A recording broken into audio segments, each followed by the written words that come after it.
Introvertendo. Um olá para você que assiste o Introvertendo no YouTube ao invés de ouvi-lo com seus fones de ouvido. Meu nome é Thiago Abreu. Meu nome é Luca Nolasco e... Agora a gente vai responder perguntas e coisas que vocês mandaram pra gente no nosso Instagram. Se você não viu essa publicação, é importante você seguir a gente no Instagram. Nosso Instagram é @introvertendo. Nós também estamos no Facebook, que é @introvertendo, Twitter @introvertendo e nosso site introvertendo.com.br. Se você nunca ouviu o Introvertendo e chegou no nosso vídeo por indicação de alguém, seja muito bem-vindo, inscreva-se no nosso canal e ouça a gente nos podcasts, que a gente tem papos de 40, 50 minutos discutindo temas relevantes, não só sobre o autismo e também sobre outros assuntos. E dessa vez nós vamos responder algumas perguntas dos nossos fãs. E uma coisa que eu também quero adiantar: se você quer fazer perguntas pra gente pro próximo vídeo, comente nesse vídeo, exatamente aqui dentro desse vídeo do YouTube, que futuramente nós vamos fazer mais um vídeo respondendo novas perguntas. O Lucas Alex perguntou: falar abertamente sobre autismo no podcast mudou a visão de você sobre isso na sua vida? E aí? Olha, eu penso que eu tive um caminho antes do diagnóstico, depois do diagnóstico. Quando a gente começou Introvertendo, já tinha uns 3 anos, quase 4 anos que eu lidava com a questão do diagnóstico. E eu penso que o principal impacto foi você entender a dimensão entre o privado e o público. Do ponto de vista das pessoas saberem sobre a sua vida sem você conhecê-las. E eu acho que a maior surpresa que eu tive foi uma vez, quando eu fui conhecer alguém, a pessoa falou assim: nossa, já ouvi muito a sua voz. E eu fiquei assim, caramba, sabe? Isso é meio assustador. Agora, sobre a questão do diagnóstico, a principal percepção acho que é de você conhecer, entender as pessoas, ver as diferenças, né, dentro da própria questão do espectro.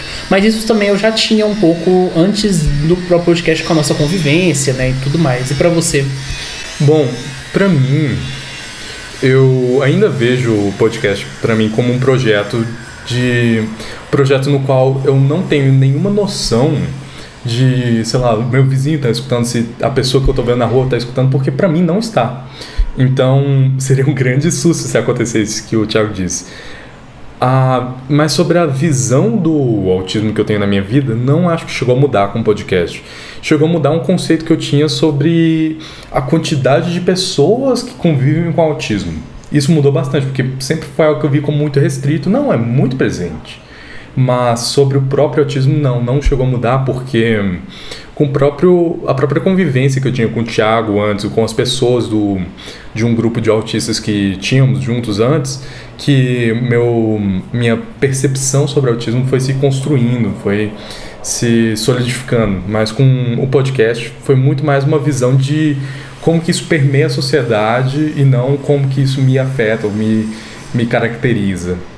Então, acho que vamos para a próxima pergunta. A Diana Lopex perguntou o seguinte: falar ou não que há autistas em ambientes novos, como por exemplo quando entra na faculdade ou conhece novos amigos ou parceiro romântico, para você é importante falar?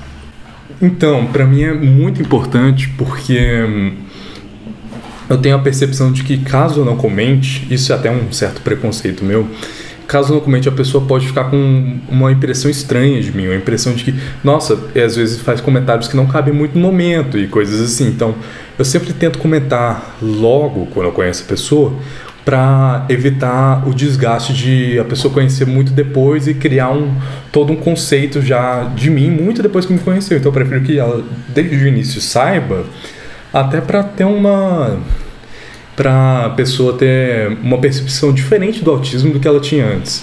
Eu tenho essa impressão, pelo menos. Esse é o primeiro ponto que a gente discorda, então, porque eu sou o tipo de pessoa que no início, logo com base em 1 ano que eu fui diagnosticado, eu fazia questão de deixar isso claro para evitar exatamente mal-entendidos. Mas eu percebi que o diagnóstico, por ele ser um rótulo, de certa forma, social, ele também traz algumas consequências que acabam atrapalhando bastante. Então tem muita gente que começa a te enxergar como o autista ao invés do Luca e do Thiago. E isso eu acho extremamente desconfortável, sabe? Teve uma vez que eu tava num evento, eu não lembro exatamente qual, mas aí era um evento que tinha alguma coisa relacionada com autismo, e aí eu lembro que tem uma pessoa que chegou, encostou em mim e falou assim: desculpa por ter encostado em você. E eu... tá, mas não necessariamente isso é um problema pra mim. Então, eu acho que o diagnóstico é bom pra poder deixar claro algumas diferenças, mas ao mesmo tempo também ele pode se tornar uma prisão. É algo que a gente falou no episódio 28.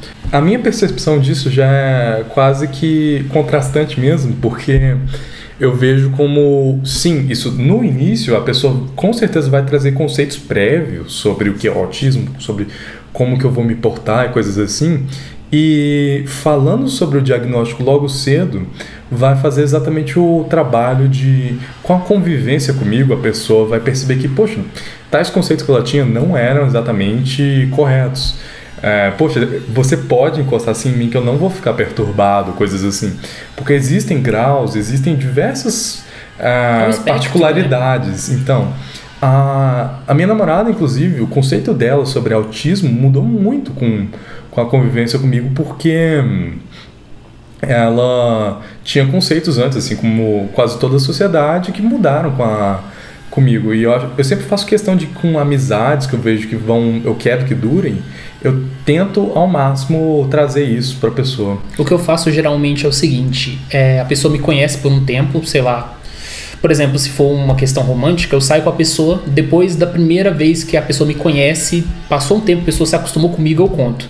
Aí a pessoa aprende, já tendo o contexto de sabendo um pouco da minha vida, como eu sou, o diagnóstico ele entra só com uma pontinha ali, um plus, digamos assim. Entendo. Ao invés de você já conhecer a pessoa já saber que você é e tudo que ela avaliar a partir de você, seja a partir do rótulo. Essa que é a minha preocupação.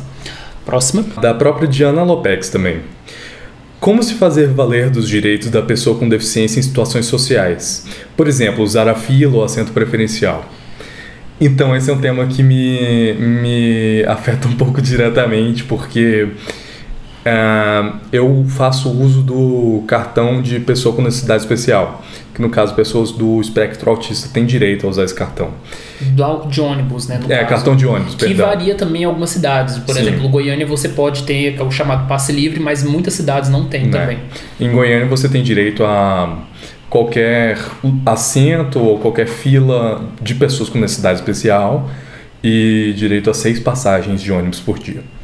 Bom, eu sempre tenho muito receio de pegar filas de pessoas com necessidade especial, apesar de ter o direito de sempre me sentir muito estressado quando eu estou imerso em um meio com muita gente, muita conversa, muita gente esbarrando em mim e falando alto no meu ouvido. Eu fico realmente muito estressado com isso, porque eu sempre tenho a impressão de que as pessoas falam tão mal de mim quando eu tô nela. As pessoas têm quase a vontade de chegar e me empurrar e me tirar dali na força, por eu simplesmente não parecer ser, ou não parecer ser deficiente, até porque as pessoas sequer têm noção de que o autista tem acesso a isso.